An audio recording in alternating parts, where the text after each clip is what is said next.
Hi, welcome to Woman Conversations in Black and White. I'm Bernadette. And I'm Linda. And we have chosen to share our conversations across racial lines about sensitive topics with you in the hopes that we can encourage you to have these same types of conversations across racial lines and learn from each other, learning to see each other's humanity, to empathize, and to understand each other better. Tonight's topic is a mother's dream for her children. Bernadette, would you like to take the lead on this? We can, and I'll go back to there's polar opposites to it. In 2008, the first time President Obama ran, I was, hoping he would win, but I couldn't watch the election. It was just too much, and so I went to sleep. And then I had Solomon, my son, he was born in May, so he was a couple of months old. So I remember waking up that next morning. It's probably six something, and I don't know what I checked, but it had showed that Obama had won the presidency. And I will never forget that feeling. So I went in Solomon's room, and he's in the crib and he's sleeping. And I looked at him and I said, "You can grow up to be anything you want to be. And now that even includes the president of the United States." And that was a dream that I don't believe any Black mother had for her children before then. It wasn't even a dream that we felt like we had permission to have. And so I will never forget that day. And just looking at his little innocent body and saying, you can even dream, baby, to be president if you want to.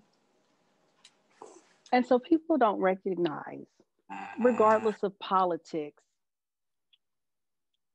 how that resonated with Black mothers, probably across the globe.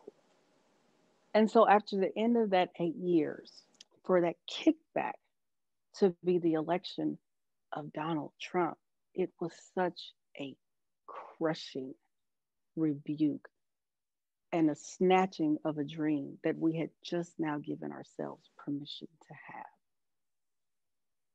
And so I look over the life of time that I've been a mother, and that is one that stands out distinctly on its own, because for once, I felt like we had the permission to fully participate in the American dream. That's what 2008 really meant. We had the permission to fully participate in the American dream. And then for it to swing so sharply to where it did was crushing. Right. It was crushing. Yeah. Yes. Boy, I can identify with that. Not as much for my children, but for the loss of the dream. I am with you there. And I think that I see mothers of little Black girls or mixed race girls now posting pictures in private groups that I'm in saying, we can do this, we can be this. So I understand you are not the only one with that dream. There's been a lot of them dream for her children. Yeah. But yes, I know. Well, we have that dream. Well, we've seen it actualized with Kamala Harris, but I cannot lie to you and say it is not with bated breath, because we saw what the retribution was to President Obama. So it is not with bated breath that we see what will happen after Madam Vice President. So yeah, even though many of us are excited, it is not a full exhale, because we know the pendulum will swing, and we don't know how far back it will actually swing. Yeah. And I think you're absolutely right in using those terms, that it wasn't just happenstance, it wasn't just policy, that the winner of the 2016 election was literally, I think I've even seen the term white lash. I'm not sure, yes. But no, that was the term. Truly, white lash. Right, a reaction to having a Black president, which is for me as a white person, it is embarrassing. It's upsetting that we need to go to an authoritarian white supremacy point of view to compensate for having had a Black president. And that's humiliatingly embarrassing to me personally. And there are white people that think it's just fine, that's the way it should be. And it's baffling. It's hard for me to understand in any way, but I agree with you. It's there. And so now you are, rather than, I mean, in from that hopeful moment, you had to go back down to, well, not only was that not really helpful to us personally as Black people, but also in a way it made things reactionary and more dangerous than they had been. Yes. Which of course would have been the intention of the people who set that in motion. Yeah, it's to put people back in their place, which is extremely primitive and upsetting, but there. Yeah. You know, so and so now not only do we have another person of color in a prestigious position, but she's also a woman. And we are a patriarchal society. There's no way around that. We are a white patriarchal society. So I don't know what the backlash of this is going to be. I think we've been seeing it. Yes. I think that was some of it. And that to me was a huge show of entitlement as well. Not just a backlash. That was a huge show of entitlement. Right. I would agree with you. I would agree with you there. So these are like systems that are almost too big to examine in a short conversation. They need whole books or whole series of volumes about them to tackle them by people more educated than I am. But I certainly know what we're talking about here. Yes, absolutely.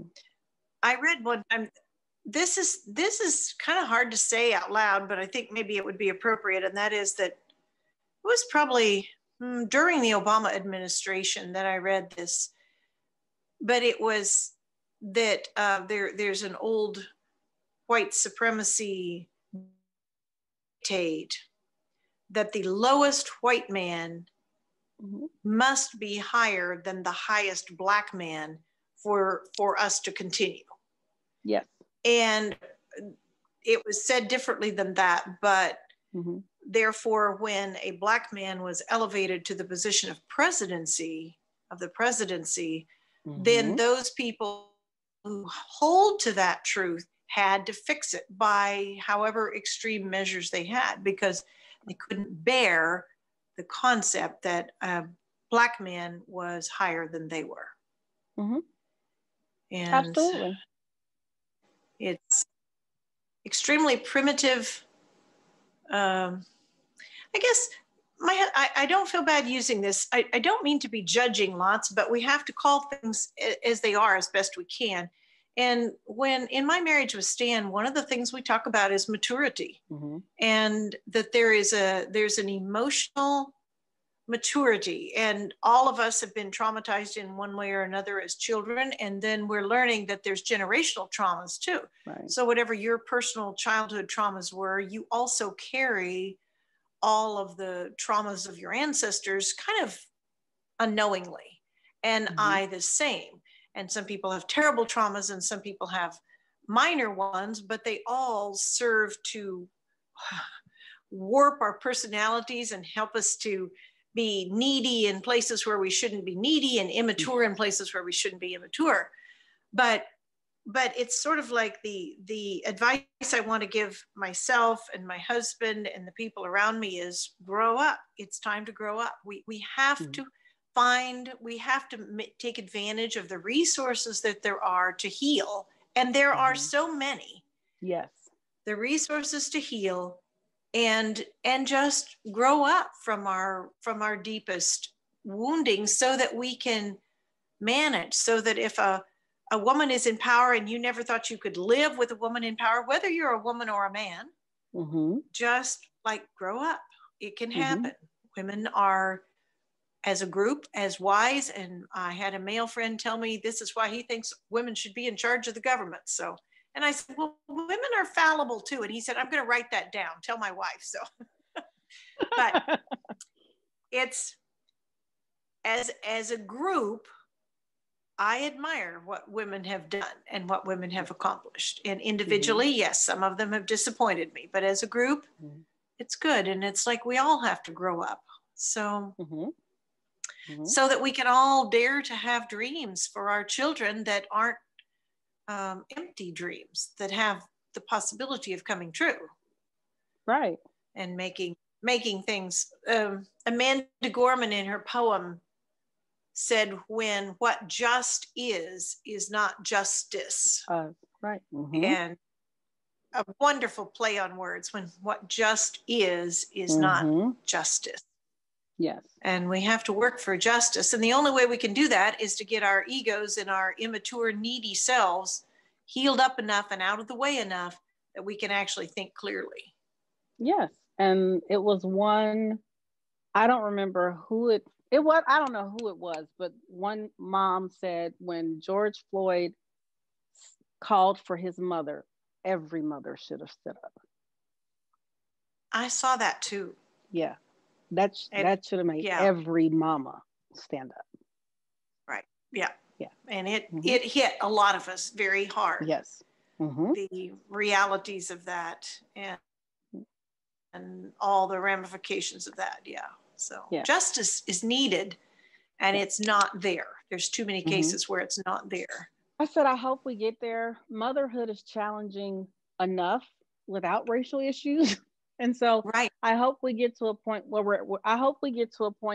my motherhood issues and fears or concerns can be the exact same as your motherhood issues, fears, and concerns. Right. Right.